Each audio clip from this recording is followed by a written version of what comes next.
Ay qızlar, nə qədər fanım var ay qız mənim. Sizə qurban olaram ay qız. Belə ekran kayıtları eləyən səhifələr var, o heç, onlar da canlı cigərdir. Söhbət fan kütləsindən gedir. Arzum fan səhifələri, arzum səhifələri.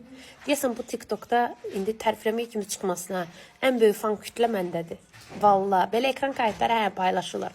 Amma söhbət fanlıqdan gedir. Bir dənə yazın arzum fan 999. Görün nə qədər çıxacaq. Mən sizi çatdırmıram. Özdə videolarınız nə qəşəng tutur. Az heç məndə belə tutmur. Allah haqqı, halaldır sizə. Bir yağ gördüm 80 minlik, 70 minlik, 40 minlik, 30 minlik, 15 minlik. Az, siz nə qədərsiniz? Hələ tezə-tezə açılan səhifələr var.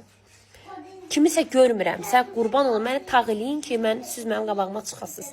Siz bilsiniz nəsiz? Siz baba bundansınız. Öpürəm sizin anonuzun əllərindən. Siz canım cigərimsiz. Bir var, o xəbər saytları var, belə səhifə istifadə, məsələn, ada kimi zat. Onlar da var, onlar da qəşəng kayıtlar paylaşır. Onlar da ürəyimdə. Amma söhbət o fan səhifələrdən gedir. Sırf məni paylaşırlar. Ümumiyyətcə, fan səhifələrinə mənim məsləhətim odur ki, məni paylaşırsa, mənim kayıtlarımı kiminləsə paylaşmayın. Sadəcə özümü paylaşın. Çünki onda səhifə adlarımı sonra olur user. Şeyə gedir. Yəni, sırf əgər məni paylaşırsa, sırf məndə də qalın. Sizi sevirəm.